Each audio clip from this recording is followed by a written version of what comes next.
Relocation की मांग पर अड़े कश्मीरी पंडित कर्मचारियों ने आज भाजपा कार्यालय के बाहर प्रदर्शन करते हुए सरकार के विरुद्ध रोष जताया। गुस्साए प्रदर्शनकारियों ने कहा कि वे लंबे समय से रिलोकेट करने की मांग कर रहे हैं। घाटी में टारगेट किलिंग का सिलसिला रुक नहीं रहा, ऊपर से आतंकियों द्वारा धमकियां दी जा रही हैं। इन प्रदर्शनकारियों को शांत करवाने भाजपा प्रदेश अध्यक्ष रविंदर रैना व कविंदर गुप्ता पहुंचे। रविंदर रैना ने कहा कि वे कश्मीरी पंडित कर्मियों की मांग का समर्थन करते हैं, इसलिए उपराज्यपाल से अपील कर रहे हैं कि वे इनकी बात को सुनने के लिए इनसे मुलाकात करें और अगर फिर भी इनकी समस्या का समाधान न हुआ तो इन्हें दिल्ली तक साथ लेकर जाएंगे और इनकी समस्या का समाधान करवाएंगे। भारतीय जनता पार्टी के कार्यालय के बाहर यहाँ जितने भी हमारे कश्मीरी पंडित भाई बहन, हमारे नौजवान साथी आए हैं और इससे पहले चाहे खोसा साहब हों, अग्निशेखर साहब हों, कविंदर गुप्ता साहब हों या अरुण देव जी हों, सब ने अपनी बात रखी है। देखिए, जैसे आपको भी तकलीफ हुई है इस बात को सुनकर,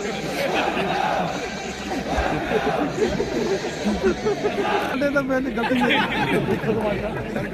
भारत माता की, भारत माता की, भारत माता की। साथियों, ये जो धरना प्रदर्शन अपनी मांगों को लेकर कश्मीरी पंडित समाज के लोग हों, जिसमें पीएम पैकेज और नॉन पीएम पैकेज के सरकारी हमारे कर्मचारी, मुलाजिम भाई बंधु, नौजवान हमारे बच्चे हों, या फिर कल यहाँ ऑल रिजर्व कैटेगरीज के जो वो सारे सरकारी मुलाजिम जो कश्मीर घाटी के अंदर लगे हैं वो भी यहाँ आए थे।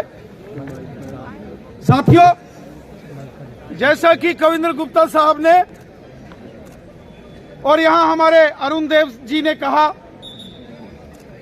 कि शायद कश्मीर की उन परिस्थितियों के बारे में जब 1990 में कश्मीर के अंदर एक तूफान उठा था और किस प्रकार पूरी दुनिया के अंदर जाके कश्मीरी पंडितों ने हिंदुस्तान का झंडा हाथ में पकड़कर पाकिस्तान की करतूतों को दुनिया के सामने उजागर अगर किसी ने किया था वो कश्मीरी पंडित है।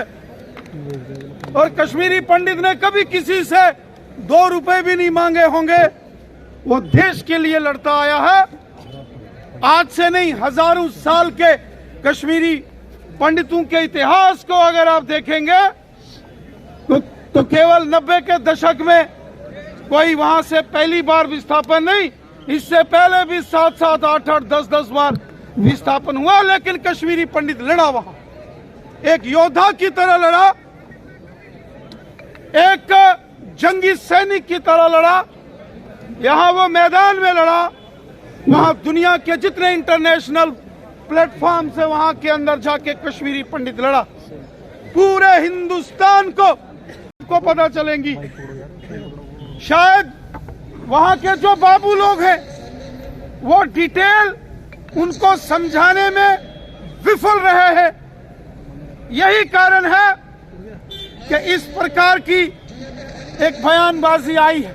मैं आज एक बात वाज़ेह करना चाहता हूं, हम कश्मीरी पंडितों को और जम्मू के जो डोगरा एम्प्लॉइज हैं जो कश्मीर में काम करते हैं, हम इनको बलि का बकरा नहीं बनने देंगे, कदापि नहीं बनने देंगे। सवाल पैदा नहीं होता है।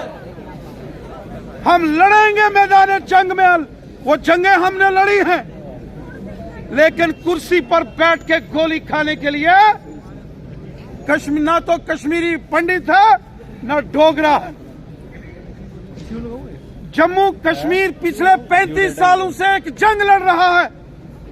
We are in a state of war for last 35 years. घरों के घर बर्बाद हो गए। कश्मीरी पंडित जब कश्मीर से उजड़ा था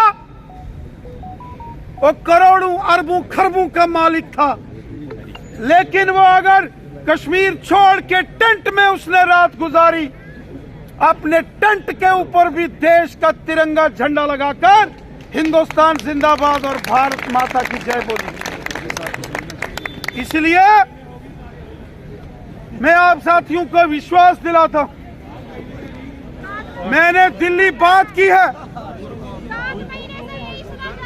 मैंने दिल्ली बात की है, मैंने अपनी पार्टी के जो सीनियर लीडर्स हैं दिल्ली, उनके साथ मैंने बात की है और कल हमारे 2 नेशनल जनरल सेक्रेटरीज तरुण चुग साहब और लोकसभा में मेंबर पार्लियामेंट दिलीप सेकिया साहब, वो आपके कुछ प्रतिनिधियों से मिलने के लिए यहां आ रहे हैं। उसके बाद अगला फैसला हम लेंगे।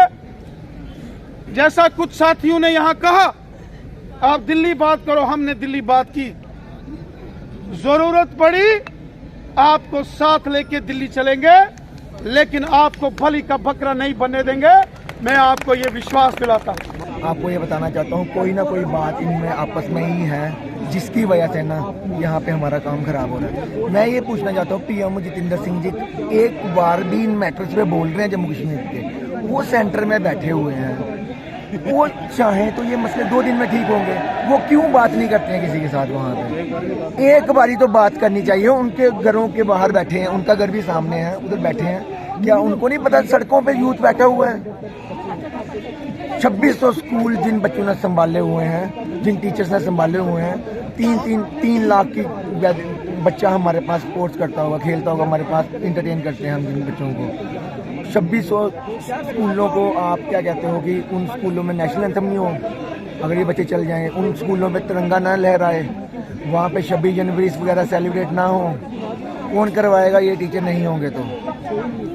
जो हमारी डिमांडें हैं, मैं क्लियर करना चाहता हूँ, जो हमारी डिमांडें हैं, 7 साल से 5 साल का प्रोविजन पीरियड करें हमारी पोस्ट सुपरन्यूमेरिक क्रिएट की जाए, जिन स्कूलों में हम लगे हैं वहाँ पे हम एडजस्ट हो जाएं, और सैलरी इतनी कही जाए जितनी एलजी साहब ने बोला था, एटलीस्ट इतनी सैलरी होगी जिससे तुम्हारा सर्वाइव और तुम्हारी फैमिली का सर्वाइव हो जाएगा। अब अगला स्टेप जो आपको किस तरह अगला स्टेप हम कल यहाँ से, अगर यहाँ पे आज भी बीजेपी ने कोई हमारा लिए स्टेप नहीं उठाया, कल यहीं से रैली निकालेंगे और हम जाएंगे मोदी साहब के पास और अमित शाह के पास, क्योंकि ये लोग बोलते नहीं हैं हमको। उनको जम्मू कश्मीर पल्ली गाँव विलेज बता दी, एक साफ करके वो सोचते हैं VIP बना दिया जम्मू कश्मीर, लेकिन जम्मू कश्मीर की सड़कों पे आप देखो लोग सड़कों पे बैठे हुए हैं। सच्चाई बताओ, सच्चाई।